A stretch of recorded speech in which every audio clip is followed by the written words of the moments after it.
सुदूरपश्चिम प्रदेशको विकासप्रति समर्पित Dinesh FM 93.8 मेगाहर्जसँगै mobile, online र लम्कीको लम्की एफएमबाट समेत एकैसाथ प्रसारण भइरहेको बिहान 6:30 बजेको दिनेश खबरबाट रोशन भट्टको नमस्कार।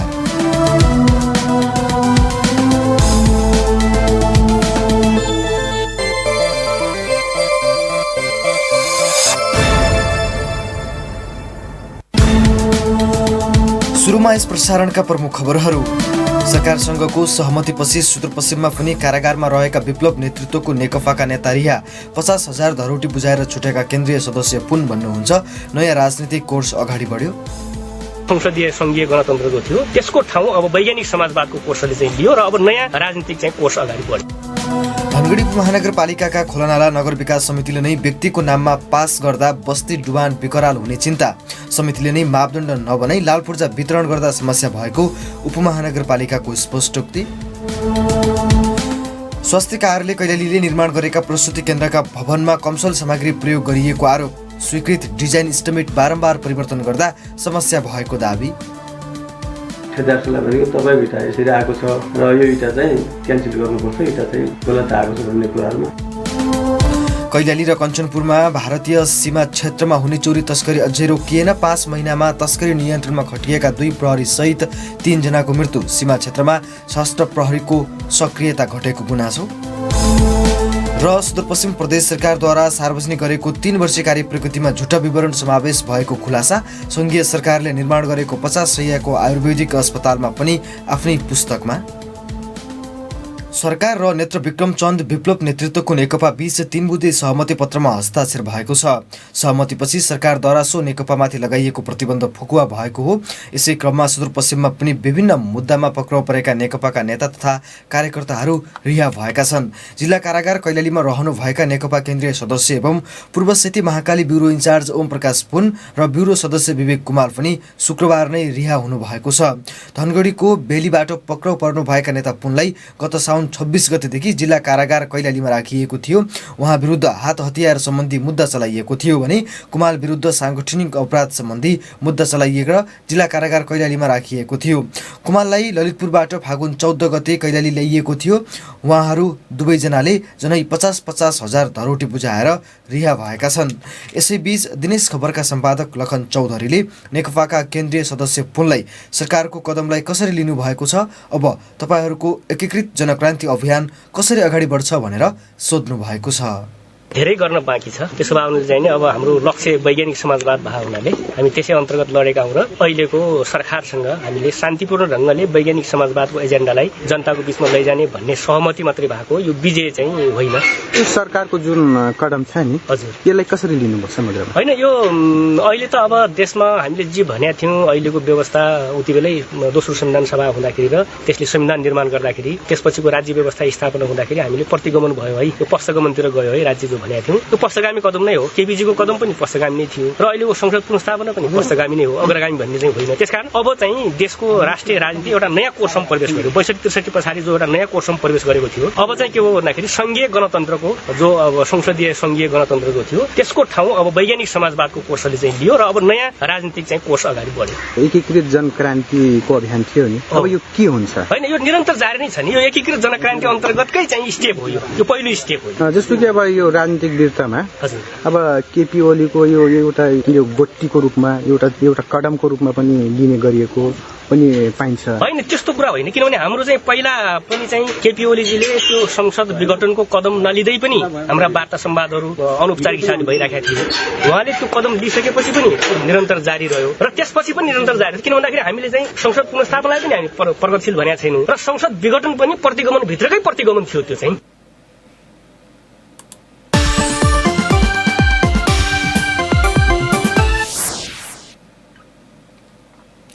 कैलाली र कञ्चनपुरका भारतीय सीमा क्षेत्रमा हुने चोरी तस्करी नियन्त्रण हुन नसक्दा बेला बखत विभिन्न खालका घटना हुन थालेका छन्। तस्करीसँग जोडिएका घटनामा 2 जना प्रहरी सहित 3 जनाको मृत्यु भएको छ। खास गरी सीमा क्षेत्रमा चोरी तस्करी नियन्त्रणदेखि सुरक्षा व्यवस्था मिलाउन खटाइएका सशस्त्र प्रहरीको कमजोरी भूमिकाका कारण तस्करी मौलाएको दावी गरिन थालिएको छ। सशस्त्र प्रहरीले भने त्यसबारेमा प्रतिक्रिया दिन समेत अस्वीकार गरेको छ। सुनौ सहकर्मी सरेन जैरुको रिपोर्ट। कञ्चनपुरको बेलौरी नगरपालिका वडा नम्बर 7 स्थित नेपाल भारत सीमा नजिकै बिहिबार प्रहरीसँग भएको मुठभेडका क्रममा प्रहरीले चलाएको गोली लागेर एक भारतीयको मृत्यु भएको छ।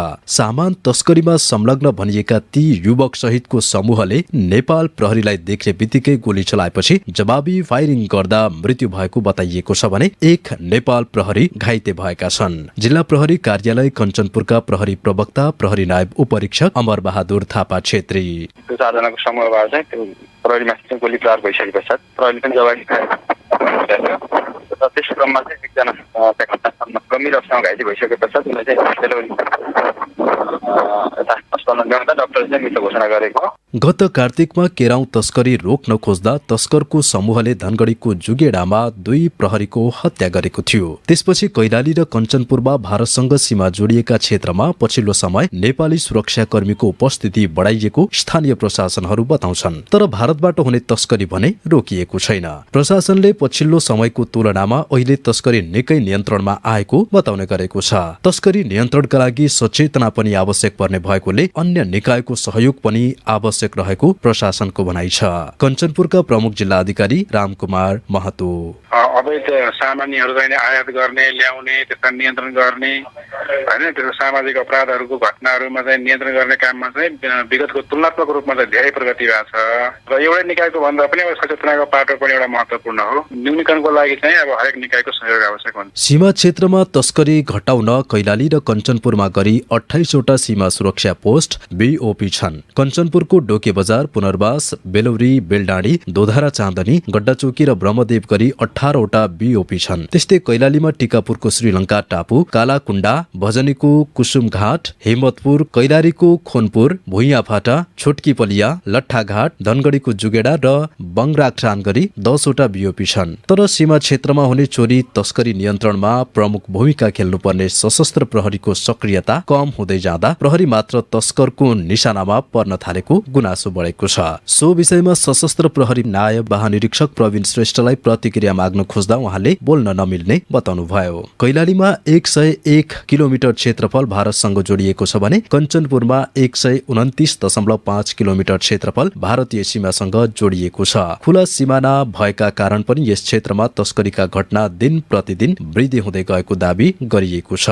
दिनेश एफएम 93.8 मेगाहर्ट्जका लागि सरेन्जैरू धनगढी। कञ्चनपुरको बेलौरी नगरपालिकामा बिहिबार साँझ अबेर प्रहरी र तस्कर बीच दोहोरो भिडन्त भएको स्थानबाट गोलीका खोका बरामद गरिएको छ। जिल्ला प्रहरी कार्यालय कञ्चनपुरले घटनास्थलबाट 2 वटा ठूला र 4 साना गरी 6 वटा गोलीका खोका बरामद गरेको हो। दोहोरो भिडन्तमा मारिएका भारतीय नागरिक गोविन्दा सिंहको शव अहिले धनगढीको सेती प्रादेशिक अस्पतालमा राखिएको छ। घटनाको सबै कानुनी प्रक्रिया पूरा गरेर सब पोस्टमार्टमपछि आफन्तलाई बुझाइने जिल्ला प्रहरी कार्यालय कञ्चनपुरका प्रहरी नायब उपरीक्षक तथा प्रवक्ता अमर बहादुर थापाले बताउनुभयो। कञ्चनपुर प्रहरीले लागु औषध चरेसहित 2 जनालाई पक्राउ गरेको छ। जिल्लाको कृष्णपुर नगरपालिका 4 स्थित त्रिवेणी चोकबाट सोही ठाउँका 34 वर्षीय कमल दौयाल र 20 वर्षीय जीवन एरलाई पक्राउ गरिएको कञ्चनपुरका प्रवक्ता प्रहरी नायब उपरीक्षक अमर बहादुर थापाले बताउनुभयो। उहाँहरूको साथबाट 150 ग्राम चरेस पनि बरामद गरिएको छ। दुवैजनालाई नियन्त्रणमा लिएर अनुसन्धान भइरहेको प्रहरीले जनाएको छ।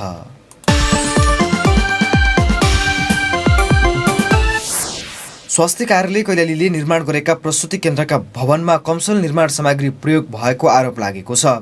सुदूरपश्चिम प्रदेश सरकारको बजेटमा जिल्लाको चुरे गाउँपालिका लगायतका ठाउँमा निर्माण गरिएका प्रसुति केन्द्रको भवनमा कमसल सामग्री प्रयोग गरिएको भन्दै मिलेमतोको आरोप पनि लागिएको हो। उपभोक्ता समितिले भने स्वास्थ्य कार्यालयले एकपटक स्वीकृत गरेको डिजाइन इस्टिमेट बारम्बार परिवर्तन गरेपछि समस्या भएको दावी गरेको छ। स्वास्थ्य कार्यालयले डिजाइन इस्टिमेट बनाउँदा केही त्रुटि भएको बताएको छ। सुनौ सहकर्मी कमल साम। बिहिबार कैलालीको चुरे गाउँपालिका वडा नम्बर 3 को भीमदत्त राजमार्गदेखि करिब 150 मिटर पूर्वमा रहेको सहजपुर स्वास्थ्य चौकी पुग्दा केही स्थानीयहरू जम्मा भएका थिए।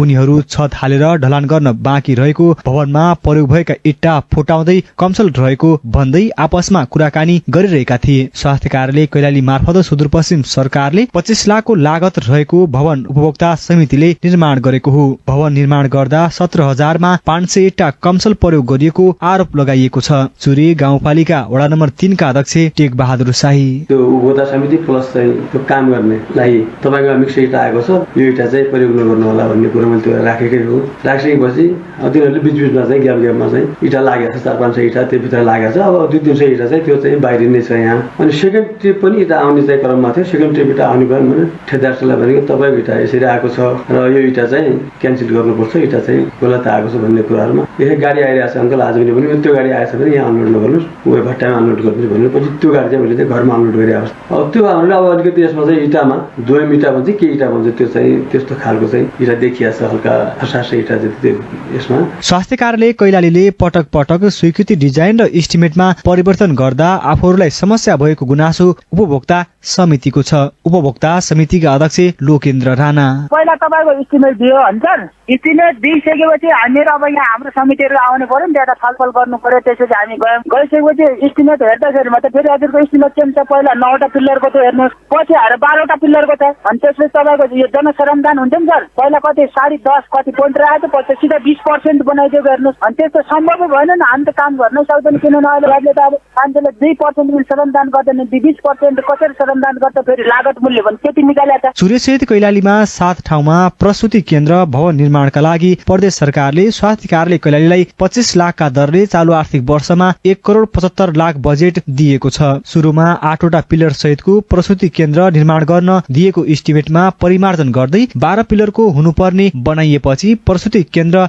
निर्माण गर्ने उपभोक्ता समितिहरूले समस्या भएको बताएका हुन्। तर स्वास्थ्य कार्यालयले भने उपभोक्ता समितिले सम्झौता बमोजिम काम नगरेको बताउन थालेको छ। स्वास्थ्य कार्यालय कैलालीका निमित्त प्रमुख लालबहादुर धामी गत आर्थिक वर्ष र त्योभन्दा अगाडिको चाहिँ पिल्लर सिस्टम थिएन, बजेट 25 लाख। अनि पहिलाको चाहिँ बर्थिङ सेन्टरमा पिल्लर थिएन, यसपालिको चाहिँ त्यो निर्देशिका भवन निर्माण निर्देशिका पिल्लर सहितको भनेकोले त्यसपछि पहिलाको त्यो बजेटभित्र र पिल्लर सहितको चाहिँ आउने किसिमले हामीले इस्टिमेट बनाएको, इस्टिमेट त्रुटि छैन। यो आर्थिक वर्षको चाहिँ हामीलाई त्यो मापदण्डमा नै पिल्लर पिल्लरको बनाउने, गत आर्थिक वर्षकोमा चाहिँ पिल्लर थिएन कि, त्यही भएर चाहिँ गत आर्थिक वर्षको चाहिँ उसलाई हामीले परिमार्जित त गर्नु पर्यो, त्यो चाहिँ गरेको, त्यसलाई चाहिँ बिचमा चेन्ज गरेको त्यस्तो चाहिँ होइन। चुरी मात्र नभएर अन्य ठाउँमा निर्माण गरिएका प्रसूति केन्द्रका भवनमा समेत यस्तै कमसल काम भइरहेको गुनासाहरू आउन थालेका छन्। दिनेश एफएम 93.8 मेगाहर्ज का लागि कमल साउद, सहजपुर। संघहरू डोटी जिल्लाको जोरेल गाउँपालिका 1 गैरा लगायतका जंगल क्षेत्रमा 2 दिनदेखि आगलागी भइरहेको छ। त्यहाँका घण्टेश्वर, छहरा लगायतका विभिन्न सामुदायिक वनमा लागेको आगो नियन्त्रणमा आउन नसकेको स्थानीयवासीले जानकारी दिएका छन्। दाउरा सङ्कलनका लागि समेत प्रतिबन्ध लगाइएको उक्त जंगलमा लागेको आगो नियन्त्रणमा लिन नसक्दा नजिकै रहेका अन्य जंगलमा समेत आगो फैलिने गरेको जोरेल गाउँपालिका 1 गोगनपानीका स्थानीय सोपान ओलीले बताउनुभयो। उहाँले जंगलभरि आगलागी भएको बताउँदै समयमै नियन्त्रण गर्न नसकिए वरिपरिका छिमेकी सामुदायिक वनमा समेत आगो फैलिन सक्ने चिन्ता व्यक्त गर्नुभयो। आगलागीका कारण ती क्षेत्रका सामुदायिक वनमा उम्रिएका ससाना बोट बिरुवाका साथै जडीबुटी समेत जलेर नष्ट भएको स्थानीयवासीको भनाइरहेको छ।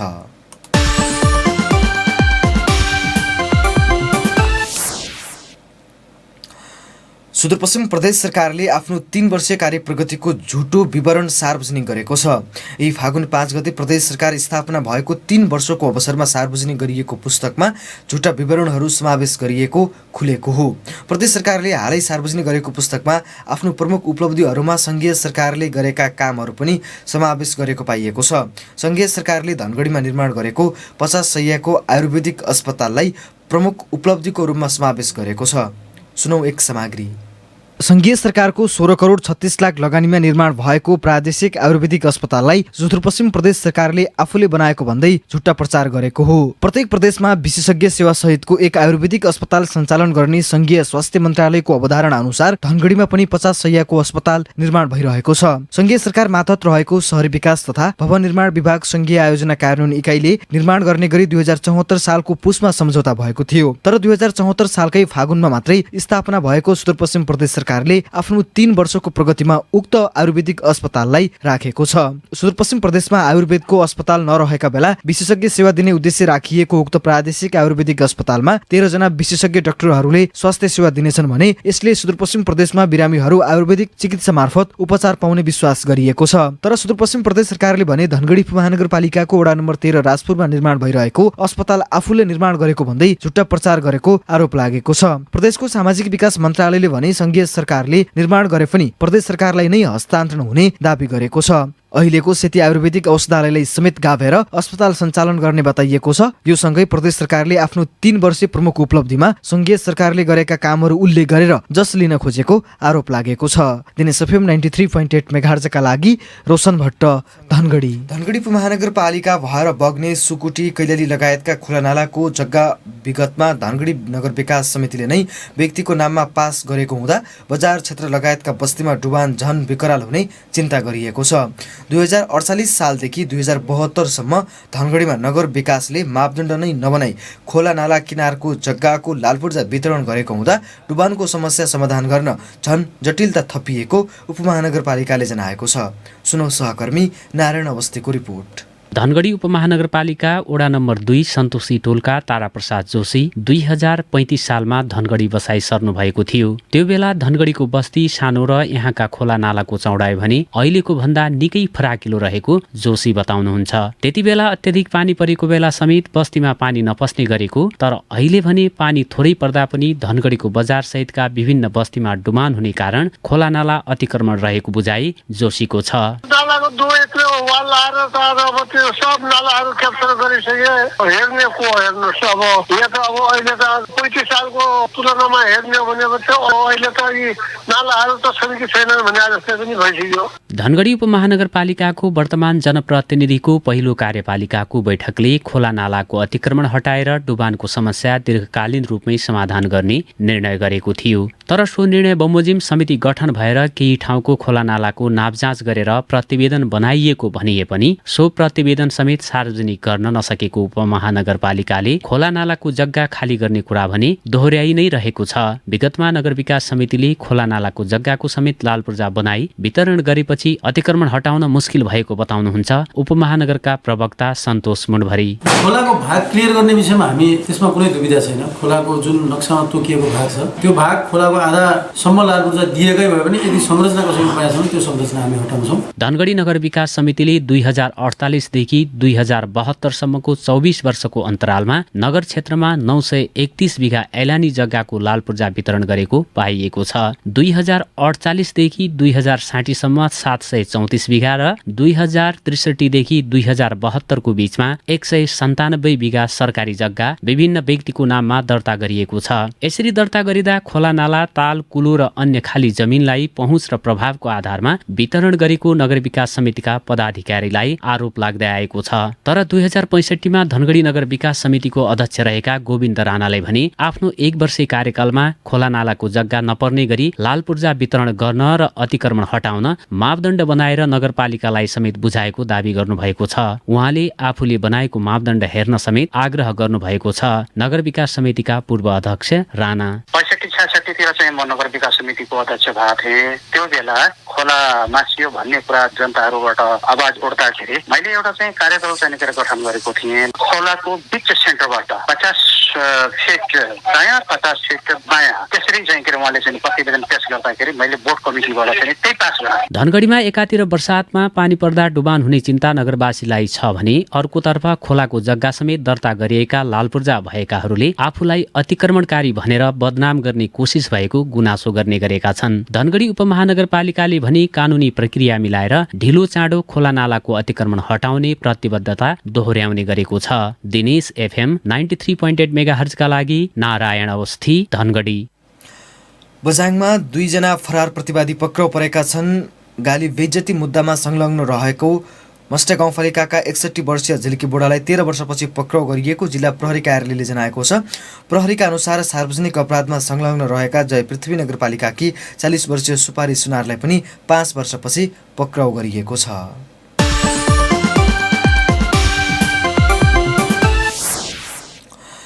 र अन्त्यमा एउटा खेल खबर। नव बाल बाटिका स्कुल बौनिया र विद्याभूषणले Chandika group little flower premier league LPL cricket प्रतियोगितामा दोस्रो जित निकालेका छन्। शुक्रबार भएको पहिलो खेलमा नवबाल वाटिकाले रोजी वर्ड्सलाई 8 विकेटले पराजित गर्यो। सङ्घीय प्रहरी इकाइ कार्यालय धनगढीको खेल मैदानमा पहिले ब्याटिङ गरेको रोजी वर्ड्सले 15 ओभरमा 2 बलमा अल आउट हुँदै 80 रन बनायो।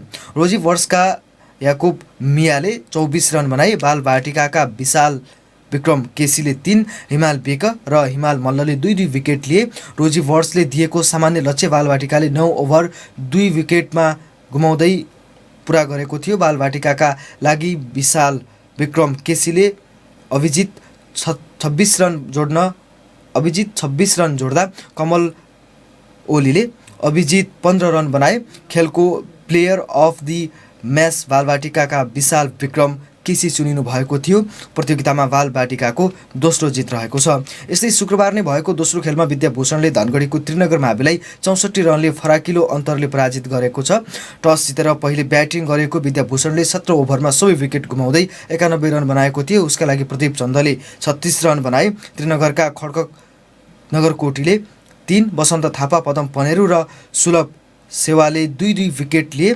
92 रनको विजयी लक्ष्य सहित जवाबी ब्याटिङ गरेको त्रिनगरले 6 ओभर 1 बलमा सबै विकेट गुमाउँदै 27 रनमा समेटियो। उसका लागि कुनै पनि ब्याट्सम्यानले दोहोरो अङ्क छुन सकेनन्। त्रिनगरलाई सस्तैमै समेट्ने क्रममा विद्याभूषणका दिपेन्द्रनाथले 6 र शेर मल्लले 4 विकेट लिए। खेलको म्यान अफ द म्याच विद्याभूषणका दिपेन्द्रनाथ भए। प्रतियोगितामा विद्याभूषणको यो पनि दोस्रो जित हो। प्रतियोगिता अन्तर्गत आज होल्यान्ड र धनगढी नमुना तथा बालवाटिका तथा गुरुकुल बीच खेल हुने भएको छ। प्रतियोगितामा 16 टिमको सहभागिता रहेको छ। विजेताले 1,20,000 पाउनेछन्। त्यस्तै उपविजेताले 60,000 प्राप्त गर्ने र सर्वोत्कृष्ट खेलाडीले 10,000 पाउने आयोजकले जनाएको छ। यस्तै उत्कृष्ट ब्याट्सम्यान, बलर र उदयमान खेलाडीले 5,000 पुरस्कार पाउने आयोजकले जनाएको छ। प्रसारणको अन्त्यमा प्रमुख खबर पुनः एकपटक। सरकारसँगको सहमतिपछि सुदूरपश्चिममा पनि कारागारमा रहेका विप्लव नेतृत्वको नेकपाका नेता रिहा 50,000 धरोटी बुझाएर छुटेका केन्द्रीय सदस्य पुन बन्नुहुन्छ। नयाँ राजनीतिक कोर्स अगाडि बढ्यो। धनगढी उपमहानगरपालिकाका खोला नाला अतिक्रमण गर्दा नगर विकास समितिले नै व्यक्तिको नाममा पास गर्दा बस्ती डुबान विकराल हुने चिन्ता। समितिले मापदण्ड नै नबनाई लालफुर्जा वितरण गर्दा समस्या भएको नगरपालिकाको स्पष्टोक्ति। स्वास्थ्य कार्यालय कैलालीले निर्माण गरेका प्रसुति केन्द्रका भवनमा कमसल सामग्री प्रयोग गरिएको आरोप। स्वीकृत डिजाइन इस्टिमेट बारम्बार परिवर्तन गर्दा समस्या भएको दाबी। कैलाली र कञ्चनपुरका भारतीय सीमा क्षेत्रमा हुने चोरी तस्करी रोकिएन। 5 महिनामा तस्करी नियन्त्रणमा खटिएका 2 प्रहरी सहित 3 जनाको मृत्यु। सीमा क्षेत्रमा सशस्त्र प्रहरीको सक्रियता घटेको गुनासो। र सुदूरपश्चिम प्रदेश सरकारद्वारा सार्वजनिक गरेको 3 वर्षीय कार्य प्रगतिमा झुटा विवरण समावेश भएको खुलासा। सङ्घीय सरकारले निर्माण गरेको 50 शैय्याको आयुर्वेदिक अस्पताल पनि आफ्नै पुस्तकमा। यस दिनेश खबरका साथमा मेडलाइफ तपाईसँगै जीवनमा अघि बढ्दै। हवस् त सुदूरपश्चिम प्रदेशको विकासप्रति समर्पित दिनेश FM 93.8 मेगाहर्ज सँगै मोबाइल, अनलाइन र लम्की एफएमबाट समेत एकैसाथ प्रसारण भइरहेको बिहान 6:30 बजेको दिनेश खबर सकियो। हाम्रो अर्को समाचार साँझ 6:30 बजे प्रसारण हुनेछ। तपाईँ नयाँ र ताजा घटनाक्रमका लागि दिनेश FM सुन्दै गर्नुहोला भने पल पलको अपडेटका लागि दिनेशखबर.com पढ्दै र हेर्दै गर्नुहोला। अहिलेको यो समाचारबाट रोशन भट्ट बिदा हुन्छु। नमस्कार, शुभ दिन।